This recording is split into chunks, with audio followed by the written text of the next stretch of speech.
नमस्कार दोस्तों। तो इस वीडियो में हम एनसीईआरटी की नवी कक्षा की प्रश्नावली 10.5 की प्रश्न क्रमांक 5, 6, 7 और 8 को हल करेंगे।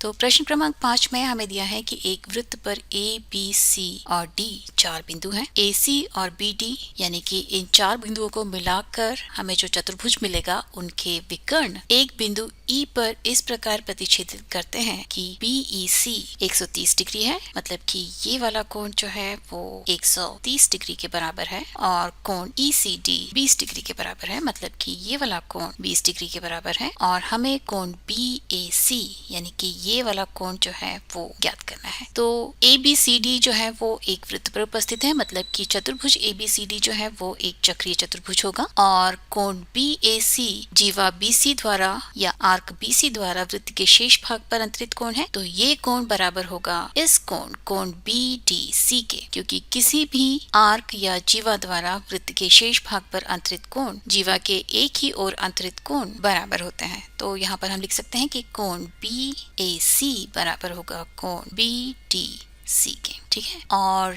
यहाँ पर यदि हम बात करें त्रिभुज ईसीडी की, तो इसमें हमें दिया है कि कोण ईसीडी बराबर है 20 डिग्री के, और कोण सीईडी बराबर होगा 180 डिग्री माइनस 130 डिग्री या 50 डिग्री के। तो ये वाला कोण जो है वो बराबर हो गया 50 डिग्री के। तो कोण ईडीसी बराबर होगा 180 डिग्री माइनस कोण सीईडी माइनस कोण ईसीडी के, या 180 degree minus 50 degree minus 20 degree या 110 डिग्री के बराबर। तो कोण EDC जिसे हम कोण BDC के रूप में भी लिख सकते हैं, ये बराबर हुआ 110 डिग्री के, यानी कि कोण BAC जो कि बराबर है कोण BDC के, और ये बराबर है कोण EDC के, ये बराबर होगा 110 डिग्री के। तो ये हुआ पांचवा प्रश्न, और अभी हम छठवें प्रश्न की तरफ चलते हैं। छठवें प्रश्न में हमें दिया है कि ABCD एक चक्रीय चतुर्भुज है जिसके विकर्ण बिंदु E पर प्रतिच्छेद करते हैं। यदि कोण DBC यानी कि ये वाला कोण 70 डिग्री है और कोण BAC यानी कि ये वाला कोण 30 डिग्री है, तो कोण BCD यानी कि ये वाला कोण हमें ज्ञात करना है। तो यहाँ पर कोण BAC बराबर होगा कोण BDC के, और ये दोनों के दोनों 30 डिग्री के बराबर होंगे, क्योंकि ये दोनों कोण एक ही आर्क BC द्वारा वृत्त पर अंतरित कोण है। तो ये वाला कोण भी जो है वो 30 डिग्री के बराबर हो गया। और अभी यदि हम बात करें त्रिभुज BDC की, तो इसमें कोण BCD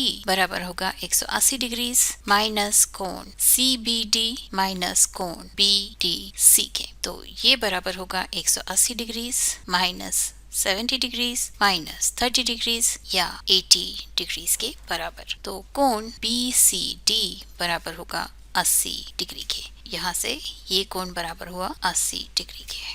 और इस कोण BCD को ज्ञात करने में हमने कोण EDC पहले ही ज्ञात किया हुआ है जो कि 30 डिग्री के बराबर है। तो आप यहाँ पर लिख सकते हैं कि कोण EDC जो है वो 30 डिग्री के बराबर होगा। यहाँ पर पुनः यदि AB बराबर है BC के, तो अगर दो जीवाएं बराबर हैं तो उनके द्वारा केंद्र पर अंतरित कोण और उनके द्वारा वृत्त के बाकी हिस्से पर अंतरित कोण दोनों बराबर होते हैं, मतलब कि ये वाला कोण बराबर होगा इस कोण के, और ये बराबर होगा जीवा BC द्वारा अंतरित कोण यानी कि कोण BAC और कोण BDC के, ठीक है। तो उसका उपयोग यहाँ पर हो नहीं रहा है, शायद थोड़ा और मुश्किल क्वेश्चन होता तो हम उसका उपयोग भी यहाँ पर कर सकते थे। तो दोनों ही तरीकों से इस कोण का मान 30 डिग्री आ रहा है। और अगले प्रश्न में हमें दिया है कि यदि एक चक्रीय चतुर्भुज के विकर्ण उसके शीर्षों से जाने वाले वृत्त के व्यास हों तो सिद्ध कीजिए कि वो एक आयत है, मतलब कि AC और BD जो है वो ये वृत्त के व्यास हैं, और चूंकि दोनों वृत्त के व्यास हैं मतलब कि ये दोनों जो है वो आपस में बराबर हैं, और वृत्त के व्यास द्वारा वृत्त के किसी भी हिस्से पर अंतरित कोण जो है वो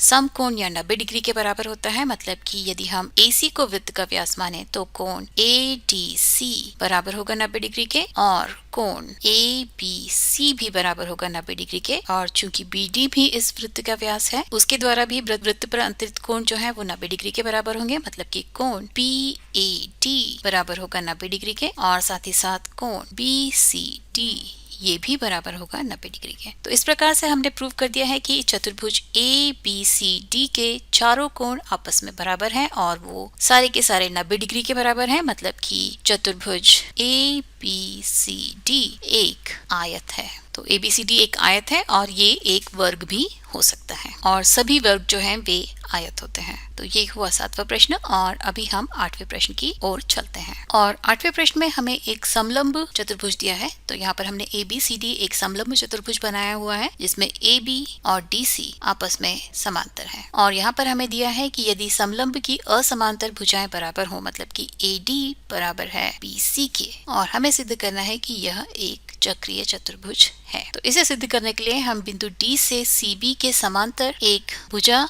खींचते हैं जो कि इस तरह से जाके AB पर बिंदु P पर मिलती है। तो यहाँ पर अभी DP जो है वो समांतर है CB के। तो इस तरह से DCBP एक समांतर चतुर्भुज हो गया क्योंकि इसकी आमने सामने की भुजाएं जो है वे समांतर हैं। तो DC बराबर हो जाएगी PB के और साथ ही साथ DP बराबर हो जाएगी CB के, और CB जो है वो पहले से ही AD के बराबर है। तो इसे हम यहाँ पर DA भी लिख सकते हैं। ये इसके बराबर है और ये इसके बराबर है। इसे भी हम सिंगल डैश से रिप्रेजेंट कर सकते हैं। तो अभी यदि हम बात करें त्रिभुज DAP की, इसमें DA बराबर है DP के, मतलब कि ये एक समद्विबाहु त्रिभुज है। तो समद्विबाहु त्रिभुज में समान भुजाओं के सामने वाले कोण भी बराबर होते हैं, मतलब कि कोण DAP बराबर होगा कोण DPA के, यानी कि ये वाला कोण जो है वो इसके बराबर होगा। और चूंकि DC समांतर है AB के, तो कोण DPA बराबर होगा कोण CBP के। ये दोनों के दोनों कोण जो है वो दो समांतर रेखाओं पर एक तिर्यक रेखा द्वारा उसके एक ही ओर बने हुए कोण हैं। तो यहाँ पर हम लिख सकते हैं कि ये कोण भी इसके बराबर होगा।